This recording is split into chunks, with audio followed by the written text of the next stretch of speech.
Sebagai anak-anak Allah, kita dipanggil untuk menjalani kehidupan di bumi seperti di surga.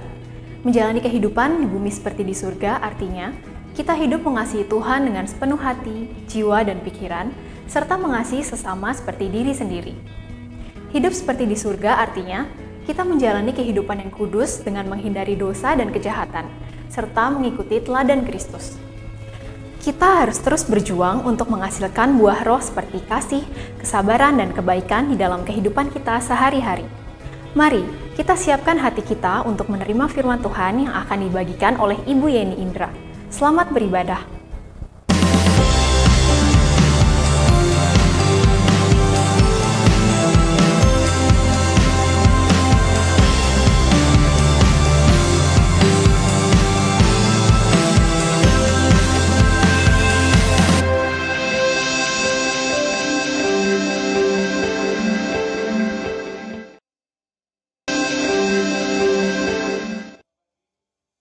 Selamat pagi. Apa kabar semuanya? Luar biasa dalam nama Tuhan Yesus, amin. Mari kita bangkit berdiri pada pagi hari ini. Semuanya siap bersorak untuk Tuhan, amin. Waduh, mana suara ini? Siap bersorak untuk Tuhan, amin. Berikan tepuk tangan yang terbaik hanya untuk nama Tuhan kita.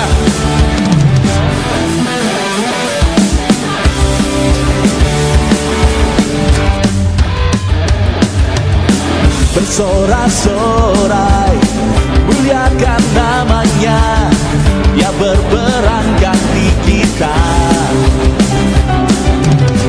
Bertepuk tangan, muliakan namanya, Dia selamatkan jiwa kita. Satu-satunya penebus, kalahkan maut, bangkitan hidup. Tuhan yang memberi kemenangan bersama kita, di dalam kita. Masuk dalam kemuliaan-Nya, Dia perlindungan dan pengharapan. Baram bam bam bam bam bam. Semua bersorak, bersorak-sorai, muliakan nama Tuhan.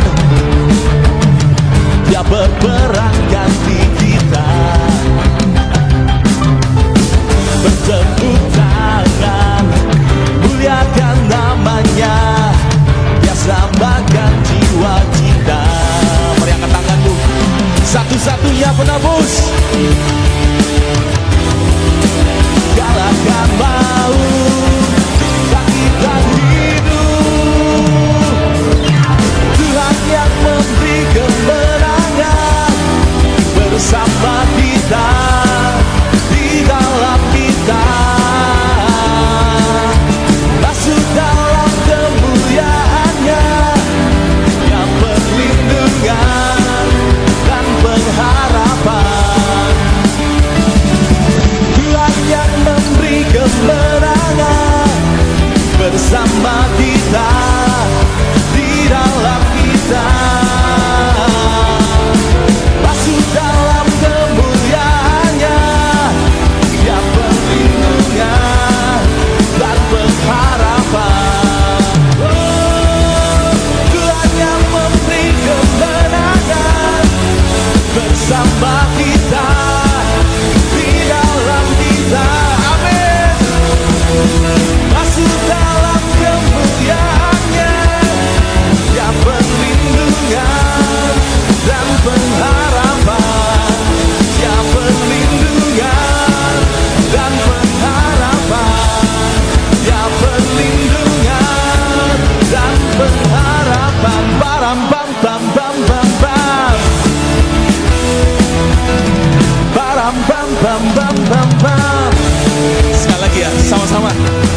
Baram bam bam bam bam bam bam. Berikan tepuk tangan yang terbaik hanya untuk nama Tuhan kita. Karena Dialah Maha Kuasa, Maha Mulia. Amin semua.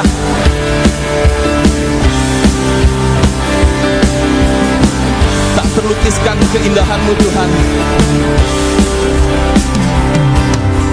Tak terlukiskan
setia menjagamu, setia menjagaku. Dan ku nyatakan dengan iman sama-sama semuanya, bahwa Yesuslah Tuhan, Maha Kuasa, Maha Mulia. Kau bertata atas semesta, Maha Kuasa, Kuasa, Maha Mulia. Dulu, sekarang, sampai selamanya. Maha Kuasa, Maha Kuasa, Maha Mulia. Kau bertata atas semesta, Maha Kuasa, Maha Mulia. Dulu, sekarang, sampai selamanya.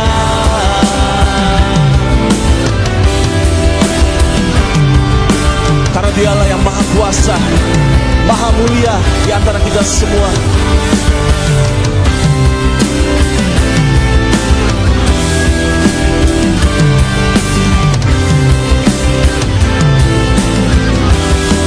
Sama-sama. Maha Kuasa, Maha Mulia. Kau bertata atas semesta, Maha Kuasa, Kuasa, Maha Mulia. Dulu, sekarang, sampai selamanya. Sekali lagi katakan, Maha Kuasa, Maha Mulia. Kau bertata atas semesta, Maha Kuasa, Maha Mulia. Dulu, sekarang, sampai selamanya. Sampai selamanya. Sampai selamanya. Maha Kuasa, Maha Mulia. Tepuk tangan yang terbaik hanya untuk nama Tuhan. Silakan duduk Bapak Ibu.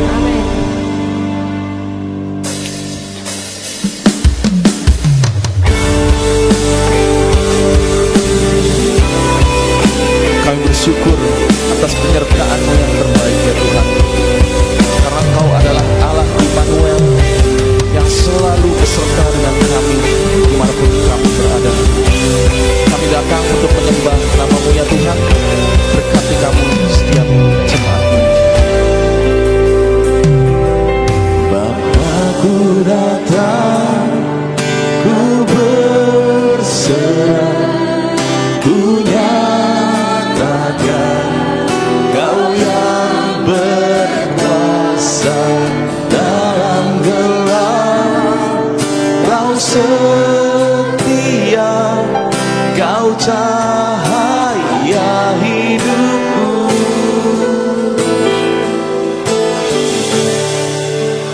Kau kuatkan aku bertahan.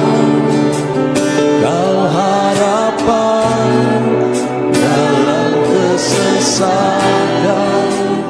Kau buktikan kesetiaan-Mu Tuhan. Engkau Allah Immanuel.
Immanuel, Immanuel,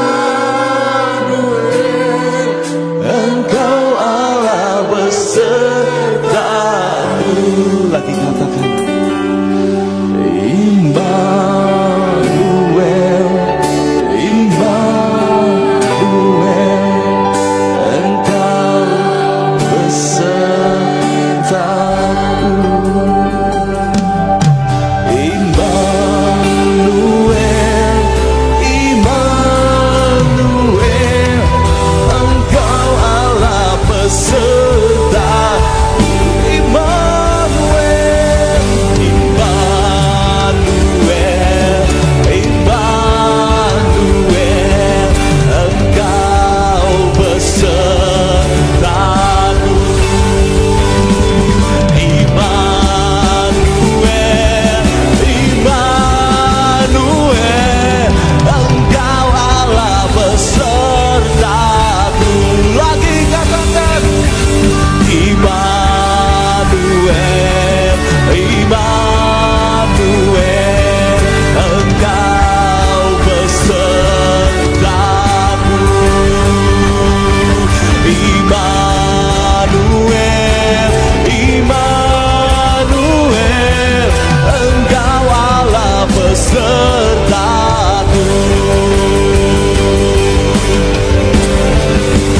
Kau kuatkan aku bertahan, Kau harapan dalam kesesakan. Kau buktikan kesetiaan-Mu Tuhan, Engkau Allah Immanuel. Kau kuatkan aku bertahan, Kau harapan dalam kesesakan. Kau buktikan kesetiaan-Mu Tuhan, Engkau Allah Immanuel. Immanuel, Immanuel, Engkau besertaku. Immanuel, Immanuel, Engkau Allah besertaku. Immanuel, Immanuel, Engkau besertaku. Immanuel, Immanuel, Engkau Allah besertaku.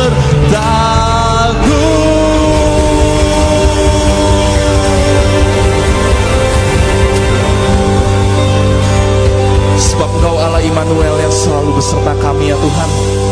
Dari dulu, sekarang, dan selamanya Engkau tidak pernah berubah. Engkau selalu ada di dalam hati kami, dalam kehidupan kami. Walaupun saat ini kehidupan di dunia sedang tidak menentu ya Bapa, tapi pengharapan yang besar hanya ada padamu, karena Engkau adalah Immanuel, Allah yang selalu menyertai, Allah yang selalu memberi, Allah yang selalu membuka jalan buat kami, Allah yang selalu memberkati kami ya Tuhan. Terima kasih Tuhan Yesus, Kau adalah Allah yang terbaik di dalam hidup kami. Kami sudah memuji, memuliakan, menyembah nama-Mu yang kudus ya Tuhan. Saatnya kami mau duduk diam, kami mau mendengarkan sebagian dari firman-Mu. Tuhan yang bentuk kami, Tuhan yang ajar kami. Kalau kami ada yang tidak baik di dalam hati kami, Tuhan yang luruskan, Tuhan yang sempurnakan hati kami. Terima kasih Bapa untuk semuanya. Kami serahkan seluruh waktu ini dalam tangan kasih-Mu. Hanya dalam nama Tuhan Yesus, satu nama yang hidup, kami sudah berdoa dan kami mengucap syukur. Setiap kita yang percaya katakan amin. Silakan duduk Bapak Ibu.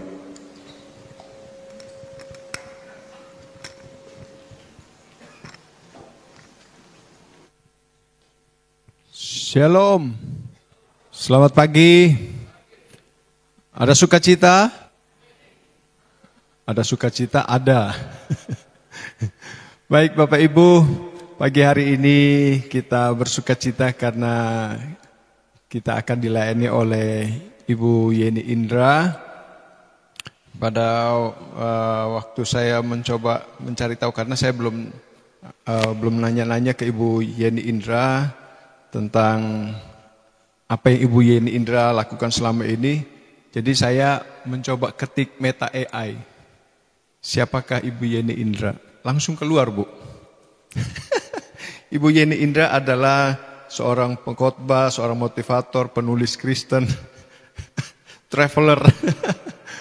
Baik Bapak Ibu, ya kita harus mempersiapkan diri Bapak Ibu, karena mungkin beberapa tahun ke depan ini ada banyak pekerjaan yang akan hilang. Akan hilang dalam artian akan digantikan oleh akal imitasi atau artificial intelligence. Kalau kita tidak berhati-hati, kita tidak menetapkan hati kita untuk mengenal Tuhan, bisa jadi Tuhan juga akan tergeser dari kehidupan kita. Karena itu Bapak Ibu, kita perlu lebih lagi berusaha untuk mengenal Tuhan. Tuhan tidak bisa digantikan oleh siapapun dan apapun di dunia ini. Karena itu kita harus berusaha mengenal Tuhan. Karena firman Tuhan katakan, umat yang mengenal Allahnya akan tetap kuat dan akan bertindak. Karena sangat mengerikan, AI ini di satu sisi positif, tapi di sisi yang lain juga banyak negatifnya. Ibu-ibu, sisi positifnya khususnya untuk ibu-ibu nggak tahu mau masak apa hari ini, tinggal ketik aja menu hari ini yang enak, langsung keluar semua tuh. Jadi menu resepnya apa gitu keluar semua. Nah, sangat menolong. Tapi kalau untuk hal-hal yang rohani, kita harus tanya kepada Tuhan. Kita harus berusaha untuk dekat dengan Tuhan. Amin. Bapak Ibu, ya saya Ibu Yeni Indra yang akan melayani kita pagi hari ini, seorang pengusaha. Mungkin kalau Bapak Ibu yang di rumah sering pakai penampungan air, nah itu ada salah satu merek itu diproduksi oleh perusahaan Ibu Yeni Indra. Namanya apa? M-Point. Toren air atau tangki air. Dan ada beberapa bidang usaha lain yang dikerjakan oleh Ibu Yeni bersama suami terkasih Pak Indra. Pak Indra belum hadir ya? Belum datang, nanti mungkin akan bergabung dengan kita. Baik, saya tidak memperpanjang, mungkin nanti Ibu Yeni akan lebih detail memperkenalkan diri. Tadi Ibu Yeni beberapa sedikit cerita di mobil. Tapi akan lebih baik kalau Ibu Yeni Indra yang mungkin nanti akan lebih memperkenalkan diri. Baik Bapak Ibu, kita akan satukan hati kita berdoa untuk kebenaran firman Tuhan akan disampaikan oleh Ibu Yeni Indra. Tuhan, kami datang menghampiri tahta anugerah-Mu. Kami percaya Engkau menyediakan rahmat bagi setiap kami melalui kebenaran firman Tuhan yang akan kami dengarkan pada pagi hari ini. Kami berdoa Tuhan mengurapi hamba-Mu Ibu Yeni yang akan menyampaikan dan membagikan, menguraikan kebenaran firman-Mu bagi kami. Sehingga setiap kami, jemaat-Mu yang hadir pada pagi hari ini, dibawa kepada pengertian akan kebenaran firman Tuhan yang memerdekakan hidup kami, yang membawa kami semakin melekat dan akrab dengan Tuhan. Terima kasih ya Tuhan, urapi hamba-Mu secara khusus, urapi semua kami yang mendengarkannya. Di dalam nama Tuhan Yesus Kristus kami berdoa dan bersyukur. Amin. Kita sambut Ibu Yeni Indra, kita berikan kemuliaan bagi Tuhan. Silakan.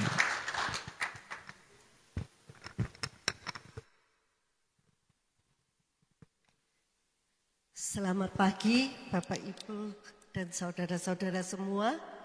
Terima kasih ketika saya hadir di tempat ini, saya serasa pulang ke rumah karena saya dari MDC Surabaya. Pada pagi hari ini kita akan belajar bagaimana hidup di bumi seperti di surga. Next. Kejadian 1 ayat 26 berkata, berfirmanlah Allah, baiklah kita menjadikan manusia menurut gambar dan rupa kita.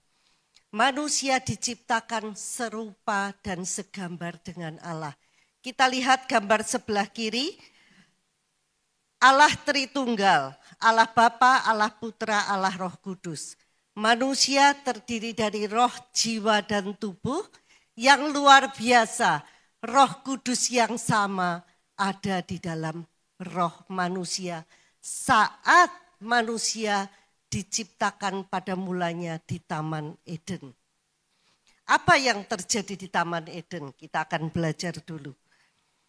Allah berfirman, setelah manusia diciptakan serupa dan segambar, untuk apa? Supaya mereka berkuasa atas ikan-ikan di laut dan burung-burung di udara, dan atas ternak dan atas seluruh bumi, dan atas segala binatang melata yang merayap di bumi. Manusia diberikan otoritas untuk menguasai dunia. Kejadian 2 ayat 7 berkata, dan Tuhan Allah membentuk manusia dari debu tanah dan menghembuskan nafas kehidupan ke dalam lubang hidungnya. Dan manusia menjadi makhluk hidup. Dalam bahasa Inggrisnya, speaking creature like God. Makhluk yang berbicara seperti Tuhan. Mengapa ini penting? Nanti kita akan gali lebih lanjut. Next. Ketika di Taman Eden, Allah menciptakan manusia, segala sesuatu sudah diciptakan dulu. Dan pada hari terakhir baru Tuhan menciptakan manusia. Apa artinya? Tuhan menciptakan manusia dengan desain segala kebutuhan kita dipenuhi oleh Tuhan. Manusia diciptakan, Adam diciptakan, itu segala sesuatu sudah tersedia, lengkap. Adam fokusnya kepada Tuhan. Hidupnya bergantung kepada Tuhan. Apapun yang dibutuhkan, termasuk pengetahuan, termasuk hal-hal yang lain, semua Tuhan yang supply melalui Roh Kudus, gambar tadi yang kita sudah lihat. Pada hari yang sejuk, di sore hari, Adam bercakap-cakap dengan Tuhan, berjalan-jalan. Dan ketika malaikat melihat Tuhan dengan Adam, malaikat melihat Tuhannya kok double. Karena sebegitu serupa dan segambarnya Adam dengan Allah. Kejadian 2 ayat 15 berkata, apa tugas Adam? Tugas Adam bekerja, mengembangkan tanaman-tanaman, binatang-binatang yang dipercayakan kepadanya. Tetapi bekerja bukan merupakan beban, tetapi sebuah sukacita bagi Adam. Roma 8 ayat 16 berkata, roh itu bersaksi bersama dengan roh kita. Agar roh kita dapat bersaksi bersama Roh Kudus, artinya roh kita harus bisa berbicara. Karena itu bahasa pertama umat manusia adalah bahasa roh. Apapun bahasa ibu kita, kalau kita lahir di Indonesia kan bahasa ibu kita bahasa Indonesia. Tetapi sesungguhnya mother tongue kita yang pertama adalah bahasa roh. Next. Dari mana Adam tahu mana yang harus dipilih, mana yang baik, mana yang jahat, mana yang benar, mana yang salah. Semua info disupply dari Roh Kudus.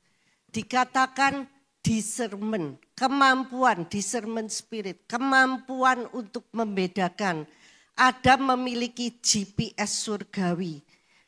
Discernment adalah kemampuan yang diberikan Tuhan untuk memahami, mengenali, membedakan sesuatu dengan cepat dan jelas antara yang benar atau salah, baik atau terbaik, terutama dalam situasi kompleks atau sulit.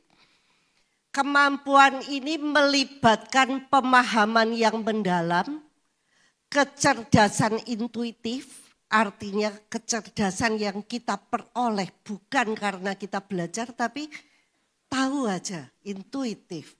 Dan penilaian yang tepat, ini level di atas natural yang dilihat mata manusia. Kemampuan supernatural dari Roh Kudus. Kemampuan ini diperoleh Adam ketika Adam masih ada di Taman Eden. Mereka belum jatuh ke dalam dosa. Itulah caranya Adam berkomunikasi dengan Tuhan. Kejadian 2 ayat 15-17 berkata, lalu Tuhan Allah memberi perintah ini kepada manusia. Semua pohon dalam taman ini boleh kau makan buahnya dengan bebas. Tetapi pohon pengetahuan, knowledge, tentang yang baik dan yang jahat itu, janganlah kau makan buahnya. Sebab pada hari engkau memakannya, engkau pasti mati. Di Taman Eden itu ada puluhan ribu tanaman. Yang tidak boleh itu hanya satu, buah pohon pengetahuan baik dan jahat. Tetapi kecenderungan manusia semakin gak boleh, semakin ingin tahu. Ditambah lagi digoda oleh si ular, sehingga Hawa terpesona. Mulai menginginkannya. Kejadian 3 ayat 4-5. Ketika Hawa itu digoda, dia masih ragu-ragu. Ular itu berkata kepada perempuan itu, sekali-kali kamu tidak akan mati. Tetapi Allah mengetahui bahwa pada waktu kamu memakannya, matamu akan terbuka. Dan kamu akan menjadi seperti Allah.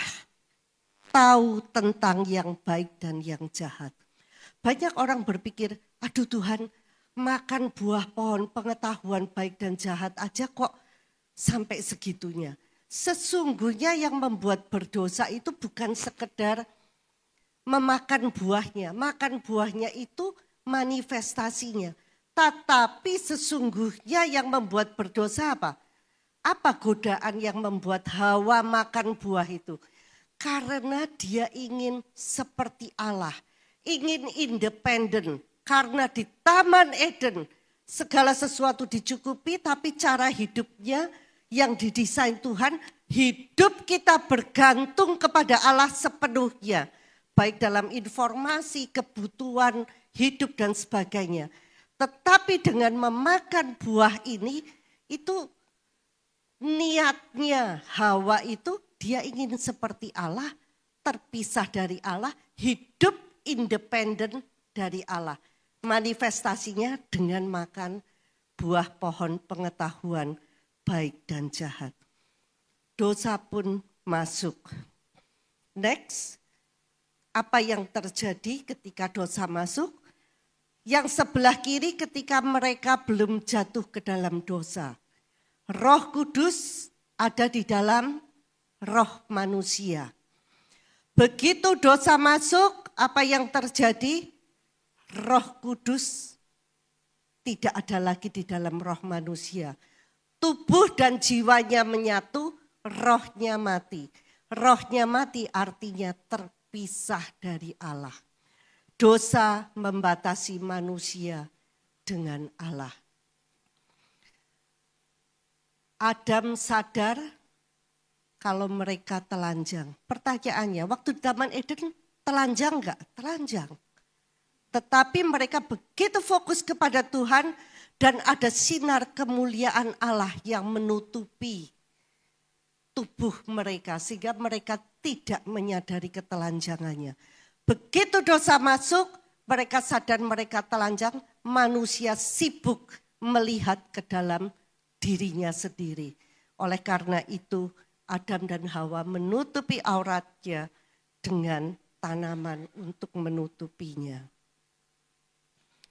Setelah itu mereka diusir keluar dari Taman Eden. Bukan karena Allah kok jahat ya dikit. Karena Tuhan tidak mau dalam keadaan berdosa mereka makan pohon kehidupan. Ada pohon kehidupan lagi di Taman Eden. Selain pohon pengetahuan baik dan jahat. Kalau mereka makan pohon kehidupan dalam keadaan berdosa, mereka akan berdosa selama-lamanya. Oleh karena itu Tuhan mengusir mereka keluar dari Taman Eden. Karena Tuhan sudah punya rencana untuk menebus mereka. Kejadian 3 ayat 17 berkata, lalu firman-Nya kepada manusia itu, karena engkau mendengarkan perkataan istrimu dan memakan dari buah pohon yang telah kuperintahkan kepadamu, jangan makan daripadanya. Perhatikan, maka terkutuklah tanah karena engkau. Dengan bersusah payah engkau akan mencari rezekimu dari tanah seumur hidupmu. Ketika dosa masuk ke dalam dunia, karakter dunia berubah. Jadi ada binatang buas, ada penyakit, ada kejahatan masuk ke dalam dunia. Itu semua karena dosa.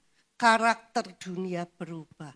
Sementara iblis senantiasa seperti singa yang mengejar dosa itu.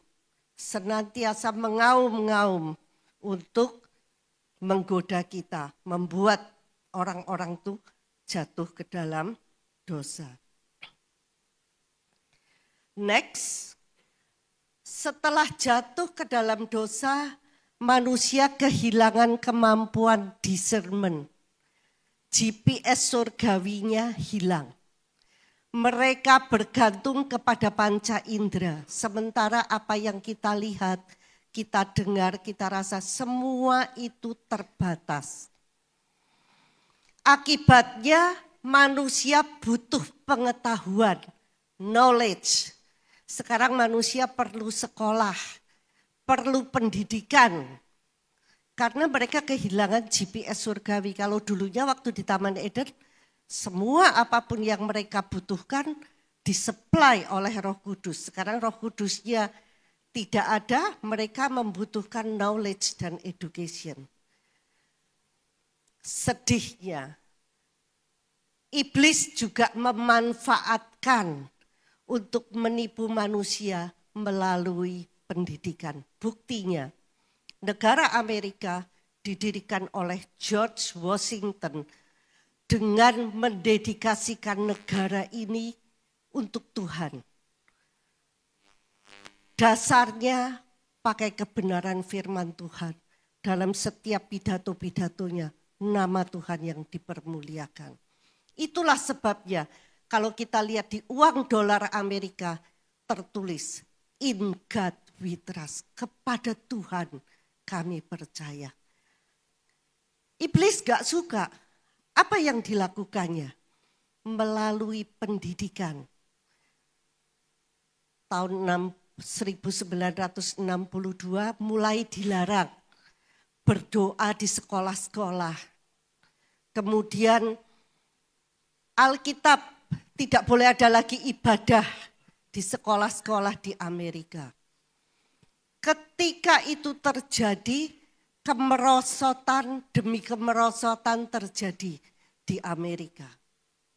Itulah cara iblis menipu manusia. Next. Kalau kita lihat, ini gambar kelinci atau gambar bebek. Bisa keduanya. Salah satu strategi iblis menipu kita itu apa? Dengan memberikan persepsi yang salah. Sadarkah kita, ketika kita menganggap ini bebek, tentunya kita akan mengambil keputusan, kita akan mempertimbangkan segala sesuatu dengan anggapan ini bebek. Ternyata ini kelinci. pastilah keputusan-keputusan kita jadi salah. Itulah taktik iblis. Mengapa seringkali terjadi perpecahan dalam gereja? Salah persepsi, salah mengerti, salah paham. Itu triknya iblis.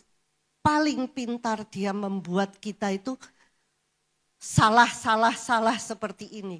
Bisa dua arti. Ketika kita sakit, tahukah kita bahwa sebetulnya dokter itu tidak bisa menyembuhkan kita? Yang dilakukan dokter itu simptom kita apa, dia beresin sesuai dengan simptom yang kita keluhkan. Kalau kita ngomong, oh dokter simptomnya ABC, pusing mual muntah, dokter akan berikan obat sesuai dengan keluhan kita.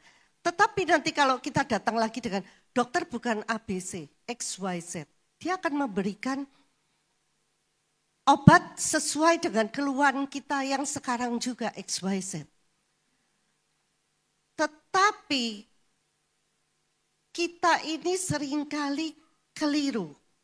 Kita tidak sadar bahwa yang bisa menyembuhkan itu sebetulnya cuma Tuhan. Meskipun obatnya semahal apapun, kalau tubuh kita enggak respon, itu enggak ada gunanya, enggak bisa sembuh juga. Itu yang jarang kita sadari ketika ada vonis dari dokter, kita kerap lupa bahwa perkataan dokter itu fakta, bukan kebenaran. Kebenarannya itu firman Tuhan. Sembuh gak sembuh yang menentukan ini dari Tuhan kan. Kata akhirnya dari Tuhan. Dan sesungguhnya ketika kita terima Yesus sebagai Tuhan dan Juru Selamat pribadi, kesembuhan sudah ada di dalam kita. Nanti kita akan gali di sana. Tapi kita kerap kali kalau dokter sudah ngomong A, kita lupa. Meskipun dokter ngomong A, oke, ini tidak ada obatnya. Tuhan punya obatnya loh. Kita bisa datang kepada yang lebih tinggi. Seharusnya kita meninggikan perkataan Tuhan lebih tinggi dari perkataan dokter. Tapi iblis dengan pintarnya membuat kita tuh lupa, salah persepsi lagi. Next.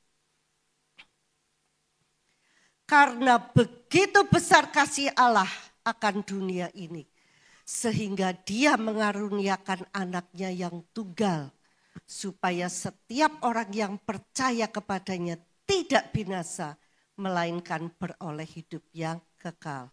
Yohanes 3 ayat 16.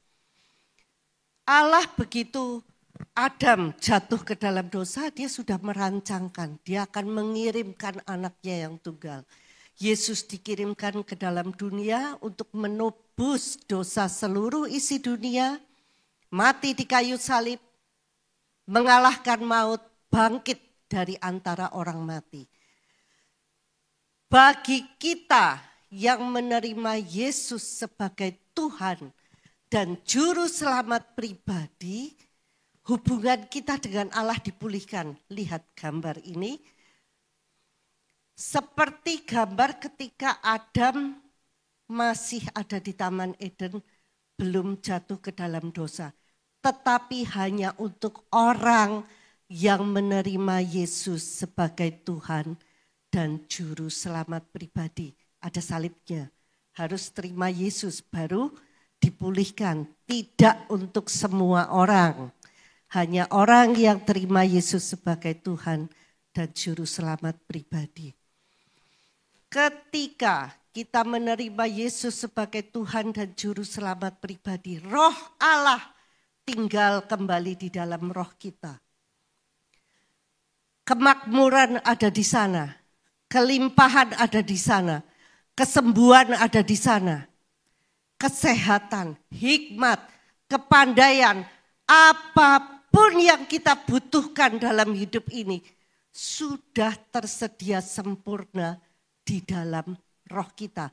Karena roh Allah tinggal di dalam roh kita. bahkan kuasa yang membangkitkan Yesus dari antara orang mati, itu pun ada di dalam roh kita. Roh kita itu sempurna. Ketika kita nanti pulang ke rumah Tuhan, roh yang sama yang akan kembali kepada Bapa. Kita menjadi warga negara kerajaan surga. Kita punya paspor baru. Paspor warga negara kerajaan Allah. Next. Tetapi jangan lupa, roh kita sempurna. Sudah persis seperti Adam ketika belum jatuh ke dalam dosa. Tetapi jiwa dan tubuh kita masih tetap yang lama. Dan kita masih tinggal di dunia yang sudah jatuh ke dalam dosa. Jadi ada dua pilihan dalam hidup kita. Kita mau hidup menurut caranya Tuhan, hidup dalam roh, hidup menurut hukum kerajaan Allah, atau mau tetap hidup menurut cara-cara dunia. Itu kita yang memilih, tidak otomatis. Apakah kita hidup menurut hikmat dunia atau kita mau hidup menurut hikmatnya Tuhan? Hikmat dunia, saya terima dulu baru saya mau memberi. Tapi hikmat kerajaan surga, beri maka kamu akan diberi. Berbeda. Kita yang memilih, saya mau hidup menurut hikmat yang mana. Roma 7 ayat 15, Rasul Paulus itu berkata, dia tahu apa yang baik, yang seharusnya dilakukan. Tetapi yang dilakukan justru kebalikannya. Kita itu kayak gambar yang di atas, ditarik ke kanan ke kiri, antara yang dunia dengan yang kerajaan surga. Lalu bagaimana caranya supaya kita bisa hidup seperti Adam ketika masih di Taman Eden yang semuanya sudah dicukupi Allah. Next. Roma 12 ayat 2 berkata, janganlah kamu menjadi serupa dengan dunia ini. Artinya cara pikir kita, cara hidup kita, kata-kata kita, gaya hidup kita, sikap kita, jangan sama seperti dunia. Tetapi berubahlah oleh pembaruan budimu. Artinya perbarui pikiran kita sesuai dengan firman Tuhan. Sehingga kamu dapat membedakan, perhatikan kata membedakan ini, di ESV dikatakan you may discern. Bukan membedakan karena apa yang dilihat oleh mata, oh ini biru, ini merah. Tetapi yang membedakan ini maksudnya kemampuan membedakan yang dari Roh Kudus. Itu caranya dengan memperbarui pikiran kita sesuai dengan firman Tuhan. Sehingga kita dapat membedakan manakah kehendak Allah, apa yang baik, yang berkenan kepada Allah, dan yang sempurna. Kalau kita tahu apa yang baik, Tuhan bilang 30 kali lipat. Yang berkenan kepada Allah 60 kali lipat. Yang sempurna kita bisa dapat 100 kali lipat. Jadi sebetulnya berkat itu tersedia, tergantung kita mau enggak memperbarui pikiran kita sesuai dengan firman Tuhan sehingga bisa berjalan menurut jalan-jalannya Tuhan sehingga kita bisa meraih, merealisasikan berkat yang sudah Tuhan sediakan bagi kita. Target kita sebagai orang Kristen itu harusnya seperti gambar sebelah kiri. Pikiran orang Kristen, the Christian mind of the world. Harusnya pikirannya orang Kristen itu full firman. Kalau kita full firman, kita akan hidup seperti waktu Adam masih di Taman Eden. Semua sudah dicukupi Tuhan, nggak ada yang miss. Next. Dan kita perlu hidup berdasarkan revelation knowledge, pengetahuan pewahyuan. Apa ini pengetahuan pewahyuan? Pengetahuan pewahyuan adalah jenis pengetahuan dari Tuhan yang dapat membantu orang beroperasi di tingkat yang lebih tinggi dan membedakan mereka dari dunia. Caranya dengan membaca dan merenungkan firman-Nya. Ketika kita membaca dan merenungkan firman Tuhan, firman itu bukan sekedar kata-kata. Firman itu Yohanes 6 ayat 63 berkata, perkataan-perkataan yang kukatakan kepadamu adalah roh dan hidup. Ketika kita merenungkan firman-Nya siang dan malam seperti kata Yosua 1 ayat 8. Kita akan beruntung karena apa? Karena kita mendapatkan hikmat, kita tahu, oh beli propertinya yang mana, yang ini yang bakal naiknya tinggi, yang itu yang enggak.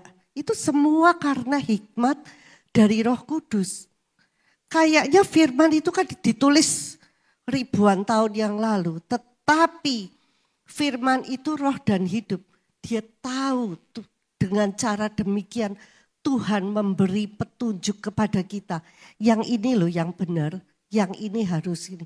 Meskipun secara kasat mata mana mungkin.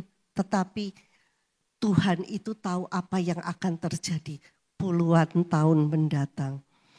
Dan itu dengan cara di-download oleh Roh Kudus. Sehingga kita bisa membedakan sesuai dengan kehendak Tuhan. 1 Korintus 2 ayat 9 next berkata, apa yang tidak pernah dilihat oleh mata dan tidak pernah didengar oleh telinga dan yang tidak pernah timbul dalam hati manusia, semua yang disediakan Allah untuk mereka yang mengasihi Dia. Kita familiar sekali dengan ayat ini. Apakah kita betul-betul tahu apa sih artinya ayat ini? Sadar enggak kita bahwa di Alkitab itu Allah bertemu dengan Musa di semak belukar yang menyala tetapi tidak terbakar. Itu hanya terjadi sekali dalam sejarah, yaitu terjadi pada Musa. Demikian juga tembok Yeriko. Tembok Yeriko itu tebalnya itu luar biasa. Konon 5 kereta kuda bisa berjajar balapan di atas tembok Yeriko. Yang secara akal manusia gak ada yang bisa menghancurkannya. Tetapi dengan hikmat dari Roh Kudus, Yosua bisa menghancurkan tembok Yeriko itu dengan cara mengelilingi tembok Yeriko bersama bangsanya. Itu juga cuma terjadi sekali dalam sejarah. Tahukah kita, ayat ini berjanji bahwa hal-hal yang cuma sekali terjadi dalam sejarah itu tidak hanya untuk Musa dan Yosua. Tuhan mau melakukannya buat kita. Kalau kita itu hidup berdasarkan revelation knowledge, pengetahuan, pewahyuan sesuai apa yang sudah kita pelajari tadi. Kalau kita beroperasi dengan mengikuti tuntunan Roh Kudus, Tuhan pun akan melakukan yang cuma sekali terjadi dalam sejarah sebegitu istimewanya buat kita semua. Karena itu jangan pernah batasi Allah. Allah mau melakukan hal-hal yang jauh lebih besar daripada apa yang bisa kita pikirkan. Next. Efesus 1 ayat 3 itu berkata, terpujilah Allah dan Bapa Tuhan kita Yesus Kristus yang telah memberkati kita dengan segala berkat rohani di surga di dalam Kristus. Segala berkat rohani di surga itu sudah diberikan Tuhan bagi kita. Norley Translation berkata, yang telah memberkati kita dengan segala sesuatu yang surga sendiri menikmatinya. Ringkasnya, apa yang dialami di surga itu boleh kita alami di bumi. Next. Yohanes 17 ayat 3 berkata, inilah hidup kekal itu, yaitu bahwa mereka mengenal Engkau satu-satunya Allah yang benar dan mengenal Yesus Kristus yang telah Engkau utus. Banyak orang kalau ditanya hidup kekal itu apa? Hidup selama-lamanya di surga, itu separuh betul. Ketika kita terima Tuhan Yesus sebagai Tuhan dan Juru Selamat pribadi, surga sudah menjadi jaminan. Tetapi Tuhan pun ingin agar kita menikmati di bumi seperti di surga. Itu kehendak Tuhan bagi kita. Next. Caranya. Sekarang kita belajar caranya. Roma 12 ayat 1 berkata, karena itu saudara-saudara, demi kemurahan Allah aku menasihatkan kamu, supaya kamu mempersembahkan tubuhmu sebagai persembahan yang hidup, yang kudus, dan yang berkenan kepada Allah. Itu adalah ibadahmu yang sejati. Persembahkan tubuh kita sebagai persembahan yang hidup. Yang kedua kemudian Roma 12 ayat 2 tadi kita sudah bahas, memperbaharui pikiran kita sesuai dengan firman Tuhan. Sehingga kita bisa membedakan tadi mana kehendak Allah, apa yang baik, yang berkenan kepada Allah dan yang sempurna. Next. Roma 12 ayat 3 berkata, hendaklah kamu berpikir begitu rupa. Sehingga cara pikir kita juga diubah. Sehingga kamu menguasai diri menurut ukuran iman yang dikaruniakan Allah kepada kamu masing-masing. Setiap kita ketika kita lahir baru, kita sudah diberikan ukuran iman yang sama oleh Tuhan.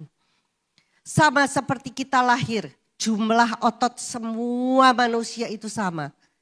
Tetapi ada orang yang melatih otot-ototnya, sehingga dia bisa mengangkat barbel 100 kilo, tetapi ada yang tidak melatihnya ya cuman kuat 10 kilo. Ini yang membedakan kita satu dengan yang lain. Otot iman pun seperti itu. Kita sudah diberi ukuran iman yang sama. Galatia 2 ayat 20 berkata, dan hidupku yang kuhidupi sekarang di dalam daging adalah hidup oleh iman dalam anak Allah yang telah mengasihi aku dan telah menyerahkan dirinya untuk aku.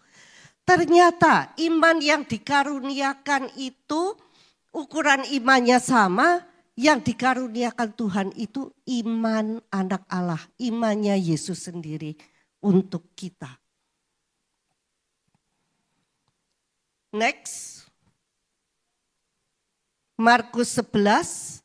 Pada suatu hari Tuhan Yesus berjalan bersama murid-muridnya. Kemudian Tuhan Yesus lapar. Dia melihat pohon ara, kemudian gak ada buahnya. Kemudian Yesus berkata, jangan ada yang makan buahmu lagi. Kayaknya tidak terjadi apa-apa. Tetapi keesokan harinya ketika mereka lewat lagi, Petrus berteriak, guru, pohon yang kau kutuk itu sudah mati sampai ke akar-akarnya. Kita familiar sekali dengan kisah ini. Apa arti kisah ini? Bahwa tanaman, benda-benda, segala sesuatu itu tunduk dengan perkataan kita, dengan perkataan Yesus. Markus 11 ayat 22, Yesus menjawab mereka, milikilah iman Allah. Kita tadi sudah belajar dari Galatia 2:20, kita memang sudah diberikan imannya Allah. Ayat 23, aku berkata kepadamu, sesungguhnya barang siapa saja yang berkata kepada gunung ini, kepada gunung masalah ini, beranjaklah dan tercampaklah ke dalam laut, asal tidak bimbang hatinya, tetapi percaya bahwa apa yang dikatakannya itu akan terjadi, maka hal itu akan terjadi baginya. Apakah kita tahu bahwa kalau kita memerintahkan tubuh kita untuk sembuh, memerintahkan benda-benda, benda itu juga akan tunduk kepada kita? Ayat ini berkata bahwa apapun barang siapa percaya berkata itu akan terjadi. Karena itu aku berkata kepadamu, apa saja yang kamu minta dan doakan, percayalah bahwa kamu telah menerimanya, maka hal itu akan diberikan kepadamu. Ketika kita berdoa, percaya bahwa sudah menerima dulu, barulah manifestasi jawaban doanya itu terjadi. Yang sering terjadi kan kita kalau belum lihat hasilnya kita nggak percaya. Itulah karena firman-Nya sudah bilang ketika kita berdoa percaya dulu bahwa kita sudah menerima. Baru hal itu akan terrealisasi. Next. Lukas 5 ayat 1-11. Diceritakan pada saat itu Yesus sedang berjalan di pantai. Dia melihat ada 2 kapal. Kemudian Yesus naik ke kapal Petrus, mengajar murid-muridnya. Selesai mengajar dia berkata, bertolaklah ke tempat yang dalam. Tebarkanlah jalamu untuk menangkap ikan. Simon Petrus menjawab, Guru, telah sepanjang malam kami bekerja keras dan tidak menangkap apa-apa. Tapi karena engkau menyuruhnya, aku akan menebar jala juga. Dan setelah mereka melakukannya, mereka menangkap sejumlah besar ikan sehingga jala mereka mulai koyak. Apa bedanya yang dilakukan Yesus dengan Petrus? Mungkin kita berpikir, ya iyalah Bu, kan Yesus itu Tuhan. Jangan salah, ketika Yesus ada di dunia ini, dia 100% manusia. Dan Roma 8 ayat 29 mengatakan bahwa Yesus yang sulung di antara kita. Artinya apa? Yesus itu menjadi contoh dan teladan.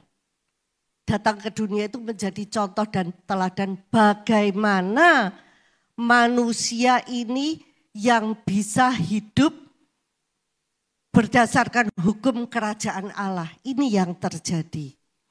Ini yang bedanya dengan Petrus. Petrus beroperasi berdasarkan hukum dunia. Kalau nangkap ikan itu harus malam. Kalau siang nggak ada ikannya. Itu hikmatnya dunia. Tetapi Yesus itu berbeda. Yesus itu berkata, aku tidak pernah melakukan sesuatu kalau aku tidak melihat Bapa melakukannya. Aku tidak pernah mengatakan sesuatu kalau aku tidak mendengar Bapa mengatakannya.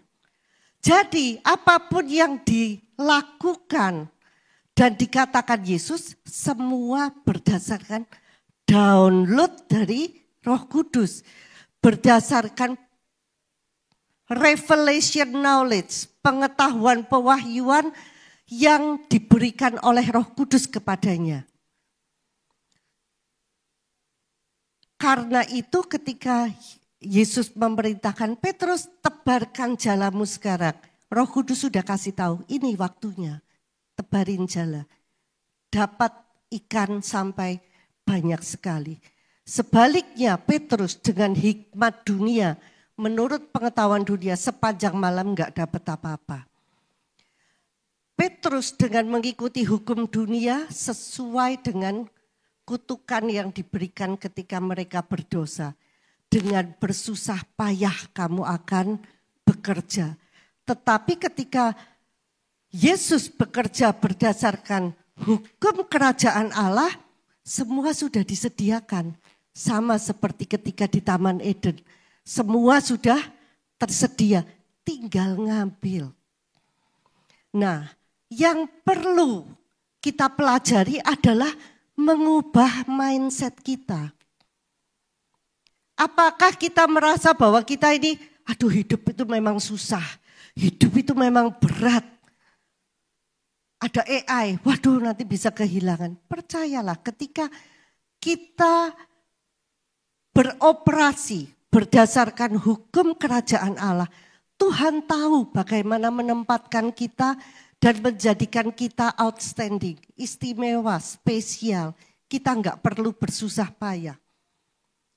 Mindset kita yang mesti dirubah dengan cara memperbarui pikiran sesuai dengan firman Tuhan, merenungkannya siang dan malam, sehingga kita mendapatkan revelation knowledge, pengetahuan pewahyuan, info-info yang dari Roh Kudus, sehingga hidup menjadi mudah. Berkat yang mengejar kita, bukan kita yang mengejar-ngejar berkat sampai berpeluh-peluh. Amsal 23 ayat 7 berkata, seperti orang berpikir dalam dirinya, demikianlah ia. Kalau kita berpikir hidup ini susah, ya hidup jadi susah. Kalau kita berpikir bahwa karena aku ini anaknya Tuhan, aku anak Allah, aku ciptaan baru, ada roh Allah di dalam aku, sehingga semua kelimpahan, kekayaan, kesehatan, hikmat, kepandaian, Tuhan yang membuat aku tuh lebih bersinar daripada banyak orang. Tuhan yang membuat aku berada di tempat yang tepat, pada saat yang tepat, menjadi orang yang tepat. Tahu cara yang paling tepat untuk menyelesaikan masalah, untuk mengeksekusi proyek. Sudah pasti keberhasilan itu ada di tangan kita. Dan semua itu hanya Tuhan yang bisa mengatur supaya semuanya itu terjadi kepada kita. Dengan kita membaca firman, merenungkannya, dan kita memperoleh pengetahuan, pewahyuan dari Tuhan. Next, sebagai penutup. It is not about what you believe. It's about what you say and what you act on that shows what you believe. Quote dari Morgan Dufresne. Ini bukan tentang apa yang Anda yakini. Ini tentang apa yang Anda katakan dan apa yang Anda lakukan yang menunjukkan apa yang Anda yakini. Kalau kita memang benar-benar yakin dan percaya, kata-kata dan tindakan kita selaras dengan apa yang kita yakini. Dan terjadilah menurut imanmu. Tuhan Yesus memberkati.